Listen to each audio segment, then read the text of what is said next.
It's a beautiful Tuesday morning here in Lagos. Good morning, everyone, and welcome. I am Nifemi Oguntoye. The official countdown has begun to the new year. 2 more days to go, and it will be 2021. So I don't know how you intend to cross over, but be mindful of the COVID-19 regulations that now demands that we keep our services short at all of the religious centers, as well as 50% of our capacity, and the list is very long. But a lot of people seem to be tired of 2020 already, and they're looking forward to a brand new year. We'll see how that goes. Let me say Happy New Year in advance to you. We're taking an outlook of how Nigeria has dealt with the much talked about COVID-19. Recall December 2019, Wuhan, China made news, and it was about the strange virus, novel COVID-19 or coronavirus as it was called at that time. And it came with lots of conspiracy theories. Recall there were videos online showing Chinese eating bushmeat, eating live animals, and the perception was, oh, perhaps that's where they got it from. It was just a localized challenge at that particular time. WHO called it epidemic. But in February, Nigeria had its index case right here on the Nigerian soil, imported from Italy. We'll be looking at how Nigeria has coped ever since and what it's also going to do now that we're hearing stories of a second wave. My guest this morning is a political and policy analyst, Ken Okolubo. Good morning and thank you for coming. Good morning, Nifemi. It's my pleasure. Happy holidays. How has it been? Oh, it's been great. At least the hold-up wasn't so terrible. So a video of you singing Christmas Carol. Oh. Not many people, yes. You know, it's not as if they didn't know the song, but it wasn't that merry for many people. Did I sing it well first? Absolutely, I think you did. Well? No, it wasn't that merry because 2020 has been a very challenging year. We must call a spade a spade. First and foremost, the China virus. Let me use the word, or the COVID. That's what President Trump would say. President Trump would always call it the China virus. It was one aspect of our lives that we were never used to. I mean, I have a brother that is a consultant, and the only time I know people wearing masks is when they're going into the theaters. And I found it very strange that those of us that are not alive, I don't think most people were alive during the Spanish flu, but we heard that during the Spanish flu they used to wear the nose mask, and it wasn't, it wasn't awkward then, but it was very new to us beginning to wear nose mask and going about your everyday activity. For someone like me, I was a bit very worried because I'm asthmatic, and I was conscious of the fact that they always warned about those who had the underlying ailments not getting COVID, and I was always extra careful. Well, it took its toll on almost all the economic strains of the society. And again, the way the government handled it initially was, I would commend them. But after a while, there was a relaxation. We're going to get there. There was a relaxation. Yes. And when the relaxation occurred, we saw the effect of what it did to our economy. Absolutely. I want us to begin with the China virus as popularized by the U.S. president. You know, his perception was, oh, it is what it is. China should take responsibility but that's true. For what happened in December. Well, that's also being debated because it could have been any country of the world. And one would have thought that perhaps if U.S. had taken this virus more seriously at the presidential level, the country itself will not be battling with the much volume of cases it's handling now and the huge number of deaths. The big question, however, would be turning our attention to Africa. You recall that the postulations were terrible, that the poor health infrastructure was going to collapse under the numbers. Thankfully, that did not happen. It's still being debated whether Africans are immune or there's a different variant of the virus that is here. But you look at the figures in Nigeria, the last check, it's still less than 100,000.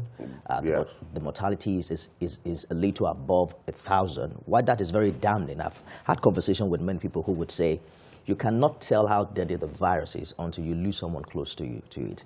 But you look at 1,000 plus relative to other European countries, then you can tell that by some form of miracle, we have not been so hardly hit, relative to other parts. In your opinion, what is responsible for that?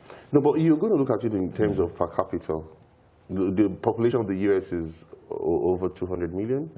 And if you also realize that the China virus has had a direct consequences to elections, Without the China virus, I think President Trump would have been re-elected very easily. Absolutely. Because they would not have had all those mail-in ballots and all those challenges that they had. And now when you look at the implications to Africa, why is it like this? I had a baby in America who is an American citizen, but we had to bring him back here to give him the TB, the tuberculosis vaccine. Most of us had the TB vaccine. I hardly think of any Nigerian. I mean, it was always compulsory for you to have the TB vaccine. And the TB vaccine is more like the Spanish flu. And the Spanish flu has been likened to the COVID-19 strain that we have here in Africa. So you see that it's almost like it's impossible for us to have the same results as you have in America. Those that have been unlucky are mostly those who have the underlying ailment and who have been attacked by it. And if you look at the statistics, because I always post the statistics every day. My avid followers, in terms of on WhatsApp, would agree that they will call me a COVID-19 ambassador, because I'm very conscious of spreading the words that it's not yet Uhuru, especially since we don't have the vaccine. But Africa was more like, because of, I believe, even though there is no medical theory to back that, I believe it's still because of that vaccine we took as children that has helped us be able to cope with the virus. Because you think of it, there are some people that might have had this virus, but they didn't know they had it. Because they were asymptomatic. And once you're asymptomatic, there is no way you can know you have it. You can even give it to somebody who is of a weaker constitution, who would exhibit all the strains and will not know that he actually or she actually got it from someone who was asymptomatic. So I think, relatively speaking, that has been the luck we have had in Africa. But our economy has not been let out. Today, the inflation rate is 14.23%. The last time we got to almost this high was in 2017. The misery index is an all-time high, because once you bring inflation and unemployment, you find misery everywhere. And where we can rise above this is to be able to reflate our economy. And this is where the government is not doing enough in terms of reflating the economy, putting money in the pockets of the people. Let us track this journey back to January, when WHO, eventually called it a pandemic, given the international spread of the virus. But Nigeria did not close its border until past the index case in late February. And there are conversations to that effect as regards if our story would have been different if by January we had, taken the bull by the horn to actually shut down the airspace. How effective do you think that would be, given the many other routes, by which people enter Nigeria, apart from? No, but don't forget that our land borders were closed. Our land borders were closed, and if we were effectively manned, we wouldn't have had other routes apart from the international airports. So what will I say when the Minister of External Affairs said, exempted almost all the countries that were having the pandemic strains? The pandemic had been ravaging them, and he said, oh no, we haven't banned them. And we quickly came around after 2 weeks and realized that we had made a mistake and said, oh no, these people are now banned from coming into Nigeria. Of course, we handled it poorly those initial times. It was certain that a lot of people that came into this country came in with the virus, and that's how the virus spread. But in tackling it, I would give a bit of commendation to the COVID-19 task force team led by the SGF. They rose up to the occasion, but later they lost it. They lost their guard, so to say. And people started taking it for granted. And that's why we're seeing the second wave. Yes, we couldn't have kept the schools shut. We couldn't have kept the religious centers shut. We couldn't have just kept our lives shut. But at the same time, in opening all these places, there were certain measures that could have been put in place that could still have also not got us into this economic quagmire that we've found ourselves now. That's what I think. But there's also the issue about people's perception of the virus. Yes. There were a lot of conspiracy theories. There were positions taken by religious leaders that did not really support the position of government. Till tomorrow, there are people who will tell you that it is all hoax, that there is no virus anywhere. And then you wonder what the government could have done better with all of the, the media influence, the advertisement, the public awareness that were deployed early in the year.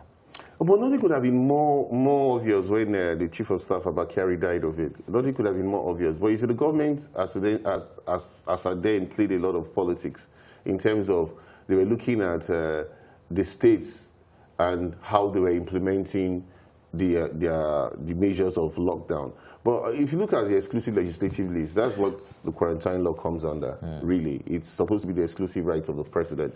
The state governments are only supposed to be acting at his behest. So by the time they got around to getting themselves together, they lost track of a bit of these measures that they would have actually brought in place in making people understand that this virus was this deadly. Because if the chief of staff could die of the virus, that would have been an example for them to give that, look, it has hit us, it has hit the seat of government, and it can hit you. So the poor man out there who thinks that is a house, and you can't blame him, because people say hunger virus is worse than coronavirus. Because instead of me to die of hunger, I'd rather go out and take the risk of catching the corona and surviving it. But for a lot of us that could tell, like I told you, my brother is a medical practitioner. He was managing patients in O'Hara, where he's the acting CMD now. And he kept telling me the stories of how they were dealing with these issues. And I could see for sure that these things were real. And you could see what was happening also in America, even if the person next to you did not die. But government could have done a lot more with enlightenment campaign. NCDC remains on Twitter. If we don't send it out on our handles, a lot of people don't even know what the updates are like. I'm shocked that almost 90% of the people that are following me will tell me that, oh, on my Twitter handle, Kenny Okologo at kennyokologo.com will tell me, oh, I saw it on your Twitter handle. Tom will tell me I saw it on your WhatsApp. In fact, one lady actually said, look, she has not missed that. The only day she missed it, that day she actually realized that NCDC didn't publish an update. So I think they have not done much. And that's why you're seeing the second wave now. And states are already threatening to lock down. Rivers is already saying it's going to lock down. From my state, Delta, there's a partial lockdown already. Lagos is only surviving by his hair's breadth, because I must commend the governor. Whether you like it or not, Sanwo-Olu has done very well in managing the corona. If you see what happened in Ghana over the weekend, you could say a club was open and there was this Davido and Burna Boy's fight. That's the videos that's gone viral. You could see that there was no social distancing. They stayed early hours of the morning. But in Lagos, they're not allowing the nightclubs open anymore. They are closing down the centers, the civic event centers that are not complying. But we can still do more, because coming over to this studio, I could hardly see anybody wearing a mask until I got into the studio, into your premises. I could tell that 90% or 98% of everybody I drove past, they were not wearing masks. So the challenge is also having to affect and impact on behavioral change. Yes. There is a sense to which, you just get tired. And we have to also consider that impact on government regulations. The fact that you've had to battle this for quite a number of months. I mean, you saw over the weekend, I think it was the previous weekend, when there was a large party in Lagos, and there was this very popular musician, and then you just also want to consider what was running in the minds of those people. Hardly could you find someone in the midst that was wearing a mask. But I want us to talk about the lockdown, because you touched on that very quickly. A second wave is here, and economists will tell you that we can hardly survive another lockdown, given the fact that our GDP now has contracted consecutively for 2 quarters, and the optimism that government is sharing is a possible rebound in the new year. What would you say that we could have done better? Extending the initial lockdown also wasn't that feasible, because at some point people got tired. During the lockdown, I remember coming to work, and then you can see young, able-bodied individuals literally begging for money. And you can tell that if we had extended it for just too long, there could have been a major disaster. How do you see us managing all of these factors together in the face of a second wave? Okay, because you see, that is why I keep condemning this government when it comes to these economic principles. Now, one of the laudable projects they had brought about was getting these 1,000 people employed for 3 months. I hear they've muted it to be 6 months. Now, you can't believe that nobody has gotten any alert of the 30,000 naira. Now, that way you are going to be able to reflect the economy. We have about 774 local governments. Multiply that by 1,000 people. 774,000 people are going to be getting 30,000 naira every month for 3 months. There is no way the economy will not be reflated. And imagine if they actually go for 6 months. This is their policy I'm talking about. I'm not talking about my own policy. But they've been on this for 6 months, and nobody has seen any alert. Now, the Empower program they talked about, which eventually got to 500,000 instead of the 3 million they envisaged. they disengaged them because they said the pact was that they were only going to have them for 2 years. Now, there was no seamless transition because you should have transited from those 500,000 to the next phase of 500,000 people you're going to have. So those 500,000 people that were always having 30,000 every month suddenly are not seeing a dime again. And now the next set of people, they have not even been, if they're in the database, I'm not aware that any of them are receiving income. Now, if you don't put money in the pockets of the people, you don't reflect an economy. We're at a recession right now. I just gave you the figure for inflation. The figure for unemployment is over 60%, the new figures that have come out. And once you put that together, it's misery index. That's why you can see people were begging when there was this lockdown. Now, how can you avert a total collapse? The only way you can avert a total collapse is just reflecting the economy, doing exactly what we have just said. Now, you've opened the land borders, but how much is rice still selling for? Because people are still outsmarting government and bringing this imported rice because we still have a foreign taste. We talked about the Fadama project where you had the CBN government giving 13 states the pilot scheme of pocket allowance for them to grow rice. Yeah. But it's only in Kebbi that it is surviving. And Lagos State had this agreement that they had with Kebbi Lake, the lake rice. Suddenly it has collapsed because Lagos State was being able to provide funds. Kebbi had the land to grow the rice. And so it's as if there's a programmed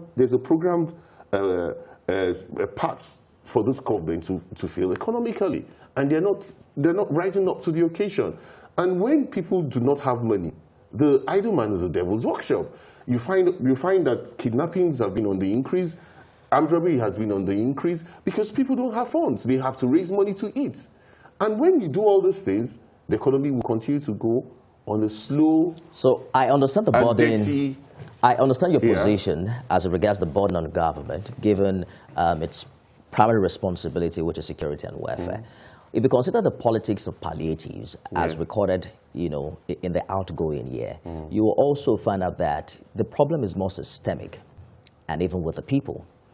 You recall the NSAS protest, and then where we saw some looting of warehouses that were claimed to be palliatives by government. And then you see people pack as many as possible, even into their own houses. So you begin to wonder, is this more of a national challenge?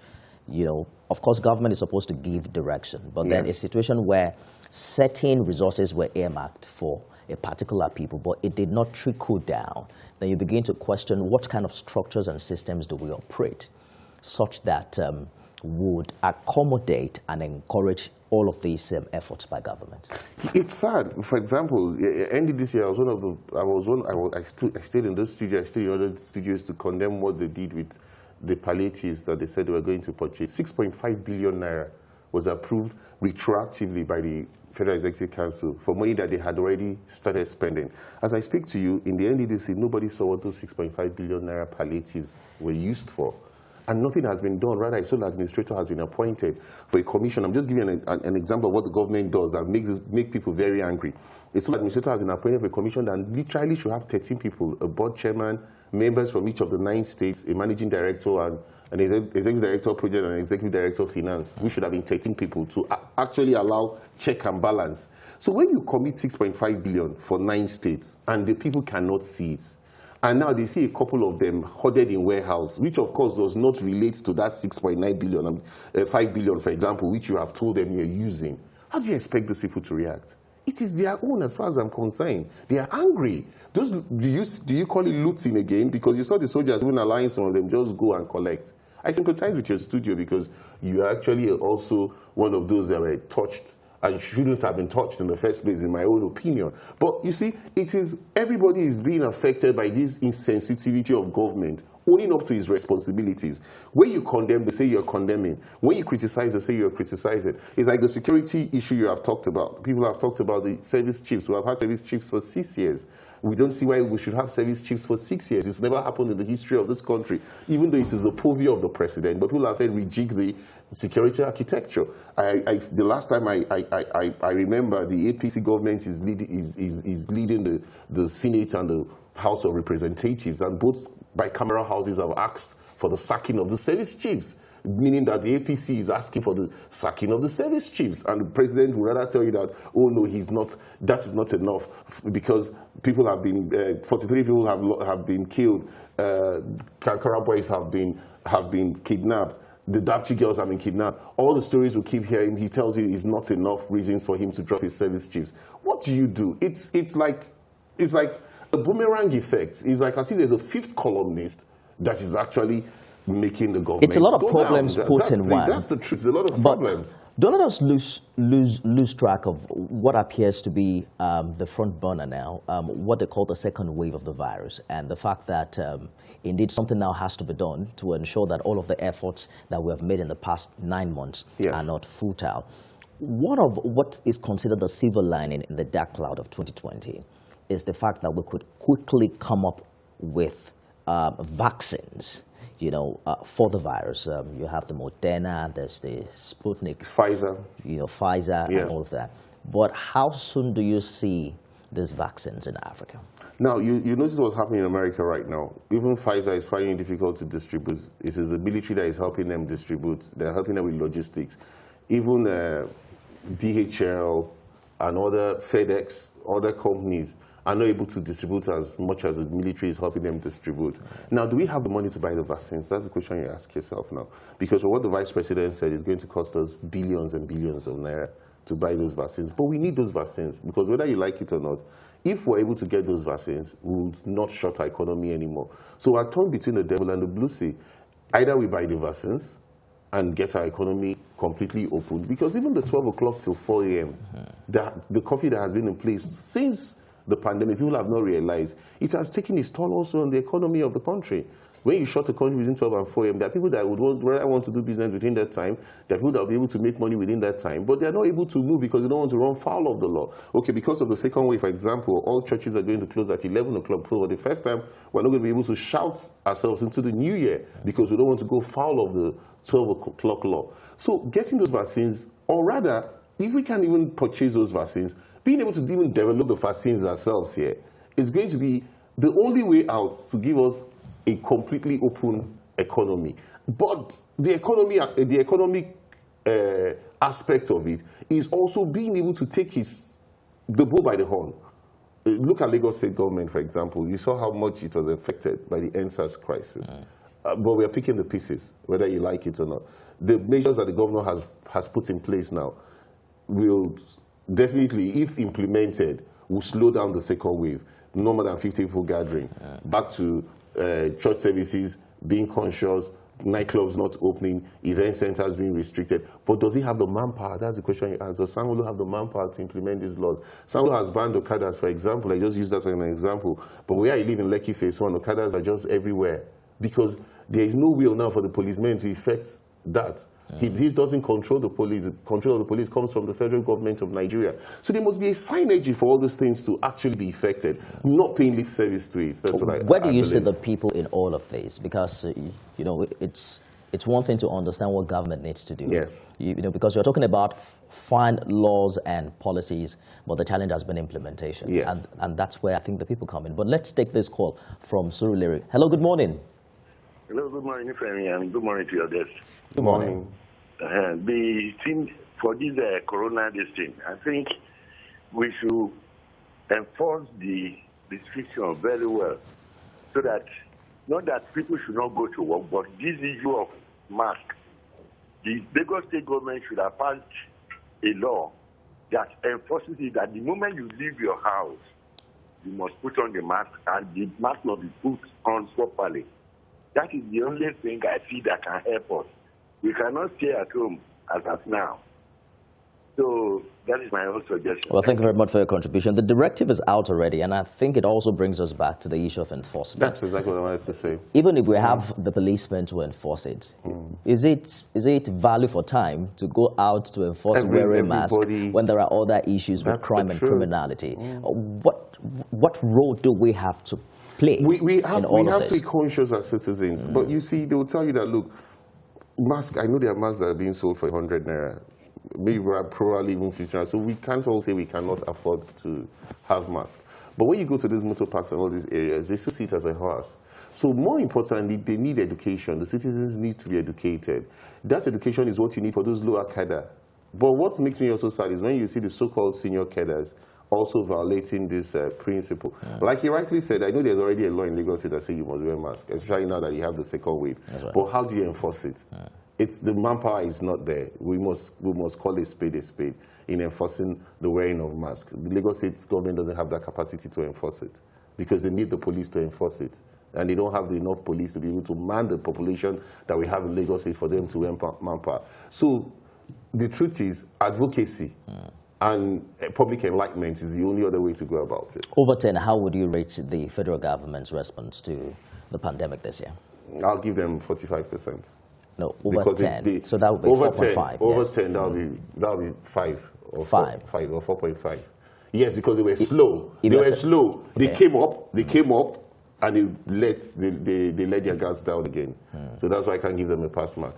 But they came up at the time, I must be realistic, they came up at the time, they were briefing us every day, they were conscious of implementation. But if I use the NDDC as a benchmark, I shouldn't even score them at all, where you give out 6.5 billion palliatives and you couldn't keep track of it, and you just have a sole administrator administering that place. You cannot tell if these things got to the 9 states of the Niger Delta. You cannot even have a synergy with your governors. I mean, so there are so many other areas you use to judge them. But if you look at what Boss Mustafa did, I must be very fair to that man. It would be very unfair if I don't give him at least some compliments in what he did. We have to wrap this segment now, but is there a sense to which government now needs to define its means of giving palliatives? Is there a way where we can do something that will impact the economy rather than, give hands-me-down? Because it appears that hasn't worked. You have these things that should trickle down, but it just never gets to the people that need it most. We need to rearrange.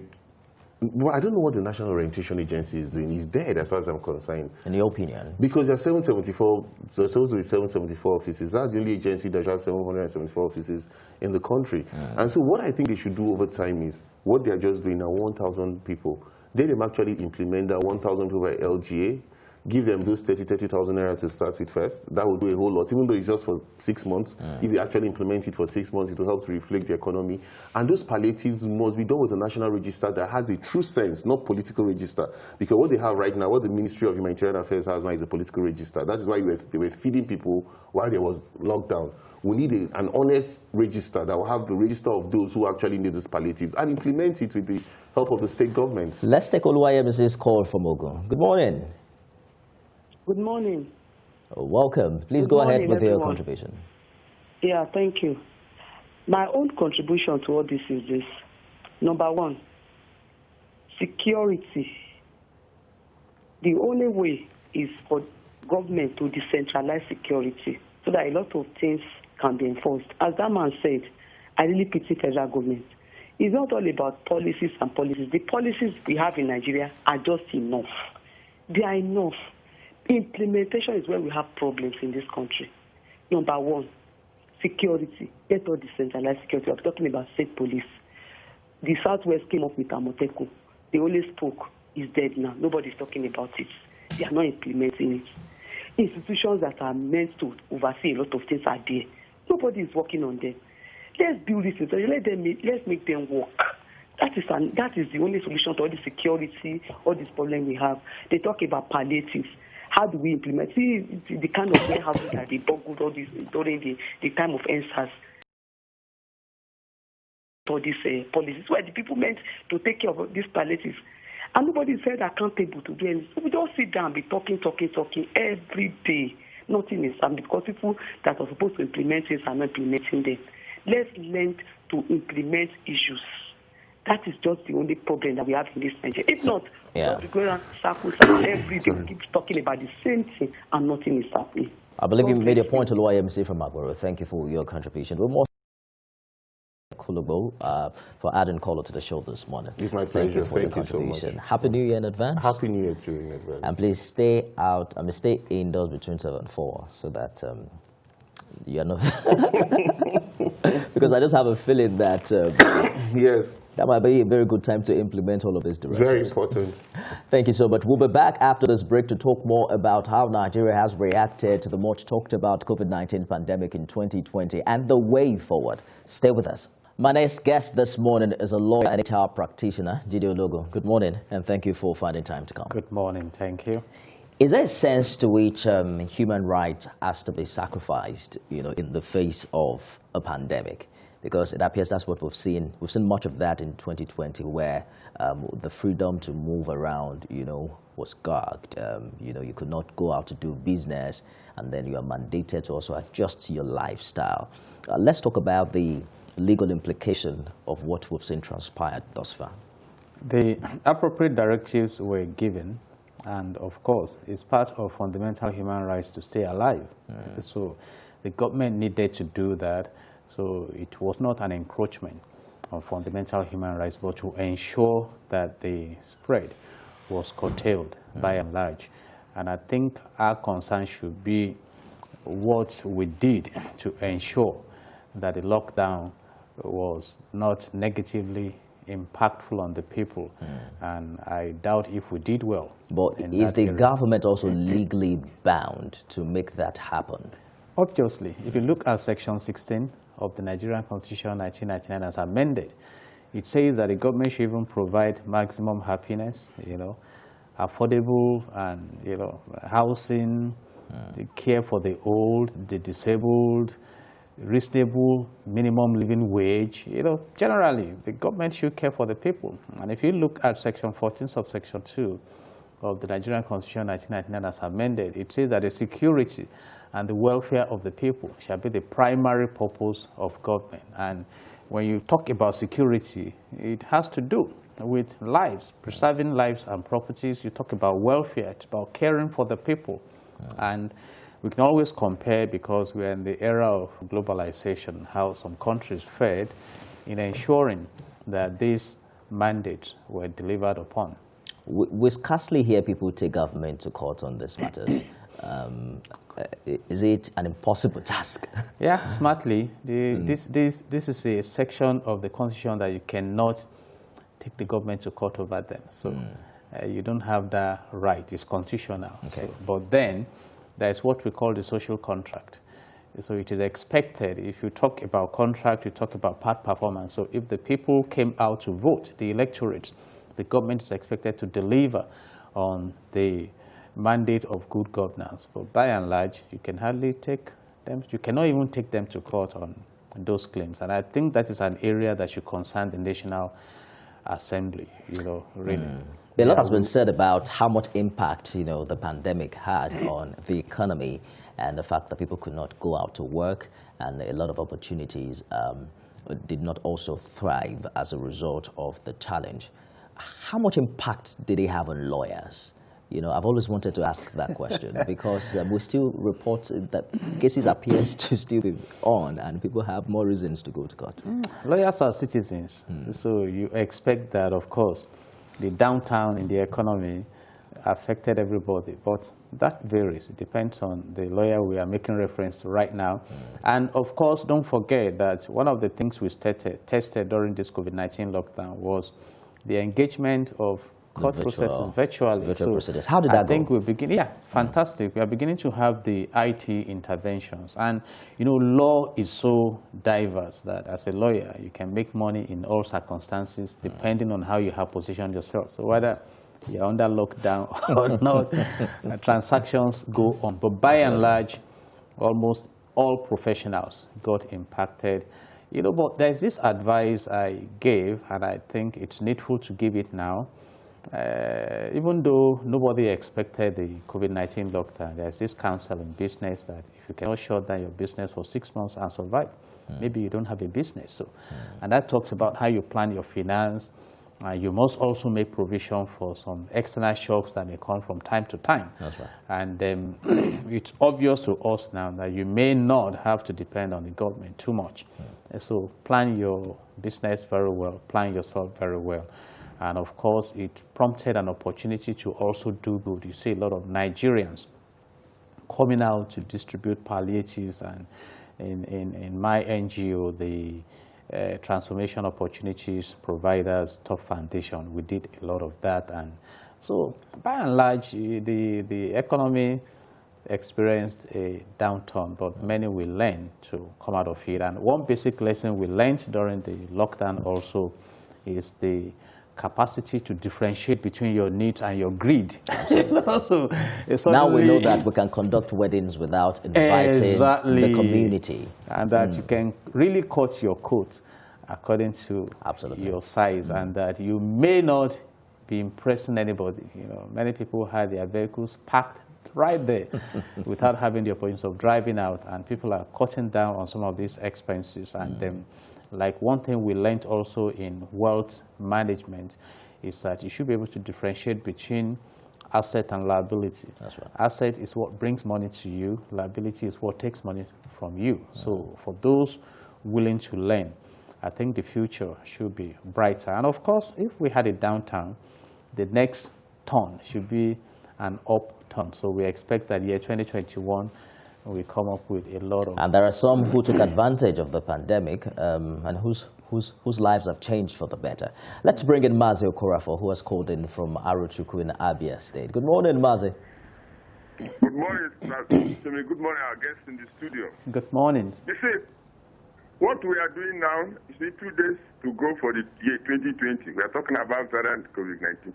Now, our honorable members, I think there is need for them, now that they are hot Christmas, New Year holiday, go to their constituency. There is need. Talk to the traditional rulers, talk to the youth leaders, talk to the heads of religious organizations, irrespective of the denomination. At least COVID-19, if we watch what is happening now, we are not even talking about going for the vaccine for now, because one, Nigeria, we don't know our population, that's number one. Number two, the finance aspect of it is shaking. When you look about the economy, they're talking about recession. And number three, the level of our illiteracy in Nigeria is very, very high. In the sense that we need constant education on this issue of COVID-19 or variant 19. I'm saying this because we play with all these things. By next week now, secondary schools, universities, polytechnic, college of education, all of them will reopen. Now you ask yourself, our higher institutions, the universities or polytechnic education, how prepared are they? At least as a newsman, Mr. Nifemina, you should send your reporter this week or next week to go to our university and see how prepared are they for the reopening of all these schools. Now you come back to organizations. Now you see, when we had that lockdown, you know how many people felt. That increased the level of frustration, depression, hunger, and poverty in Nigeria. So even you are talking about the lockdown, it's not possible to me as a Nigerian, because what Nigerians saw within that period, from that February to today, because a lot of organizations have closed up to today. Now, we have to be very careful with this COVID-19. It's just like malaria and typhoid, which comes to there are people that suffer malaria and typhoid every month. What have they done? They have conditioned themselves or positioned themselves to know the type of drugs they will assist to and know what they're supposed to do or what they're not supposed to do. That is what the federal government should be talking about. How to educate people, not a question of radio or television. Individual community training, community education is what we need now. As the religious leaders, at least people like the newsmen, please draw the attention of religious leaders, because people listen to the religious leaders more than the honorable members. Because when you go to the pulpit there, whether Muslim or Christian, tell the truth. Tell them what they're supposed to do. Because I was so happy. I was passing by one of the religious organizations. I saw where I'm sure the head of the organization, the religious, packed face mask. They hung it there on the tree there. That anybody coming in there, we don't have big one. I was so impressed. Absolutely. I think you made your point, Mazi. Thank you very much for your contribution this morning. And he's talking about the role of religious leaders in making this happen. But I want to quickly explore the human angles to what has happened this year. So we hear stories of people procuring fake COVID-19 results. And that seemed to be the height of it. I don't know, is it the cost that is making people make this kind of decisions? And you cannot imagine the impact that it will have on all of the gains that we've appropriated in the past 9 months. But how do you react to this? I think it's an effect of what we call the theory of opportunism. Many people finding an opportunity to take disadvantage of the situation, whether those who issue or those who patronize. And of course, it may have to do with perhaps the bureaucratic procedures involved in even getting the authentic reports. But by and large, these are elements of corruption. But again, if you look at Section 15, subsection 5 of the Nigerian Constitution 1999 as amended, it says that the state shall abolish corruption and abuse of office. But to what extent we are willing to engage these allegations, I cannot answer that question, because if these issues have been prompted, then it must mean that due to intelligence report, some personalities have been identified doing that. So why don't you go after them? I mean, it's an offense against the...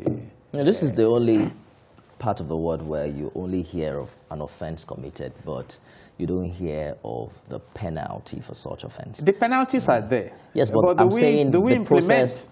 And that's where your job also comes in, because the man who has committed the offense is also going to get a lawyer, and there's a system that seems to always to be known to drag a case for so long. And then, in the criminal justice... And then people just get tired out over In the time. criminal justice value chain, you need thorough investigation, diligent prosecution, and a committed judiciary. And in all these, the committed judiciary is where you bring the matter.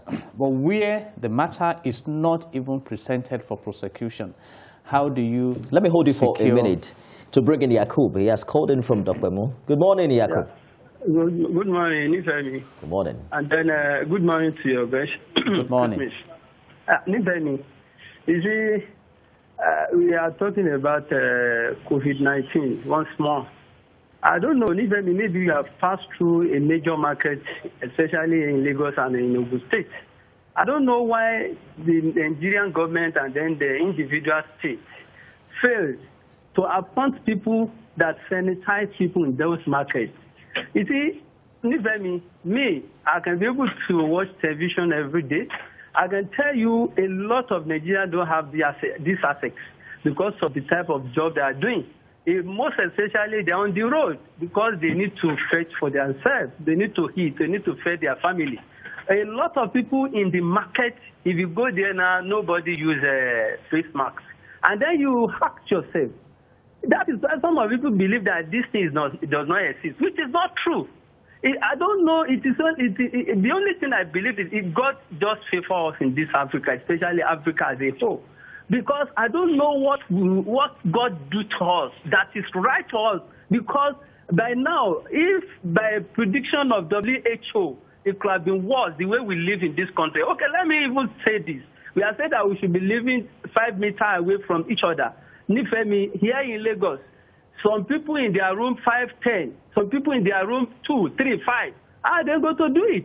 Economically, they cannot do that. But the only thing I want to say is that Nigeria government, when we are talking about information, information, especially this government, yes, I support this government, but information, they are very, very, very, very poor. Because to pass information to Nigerian citizens, they don't do well at all. They don't do well at all. The second lockdown, Nifemi, I want to ask you, do you think it's possible? For me, though personal opinion, it is not possible. It is not possible in the sense that the first lockdown, people have already seen that. Even the palliative they made for them, it is not getting to them. And then when we are not talking about the security that's going to enforce that, Nifemi and SARS already made them down. If a police stop you on the road that you are not using face mask, the people are ready there to challenge the police, telling you that, are you going to give me food? I bet come out for road. It's all right. I think you made your point, Jacob. Thank you very much for your contribution. So, very important thought there. The consideration of the second lockdown and the experience that people have had initially. Do you think that it is a matter to be considered at all? If the government wants to lock down, there is little we can do to prevent that policy being implemented. Our concern should be, will there be compliance? Are Nigerians willing not to disobey the government? And it's good to go back to history. This COVID-19 case was first disclosed in China, I think 31st of December 2019. Then it was declared a health concern of international level 30th of January 2020. Then a pandemic on March 12, 2020. And I have monitored, I've seen some countries that have done so well in handling it. And on the top of that radar is New Zealand. New Zealand, even by the standard of United Nations, did so well proactively. They had a lockdown. And leveraging on that, if you go to Taiwan, Taiwan didn't have a lockdown, but engaged the citizens, like the last caller was saying. So, and you have a high level of literacy in Taiwan. And they were able to contain the COVID-19. You saw how China also came up with medical infrastructure.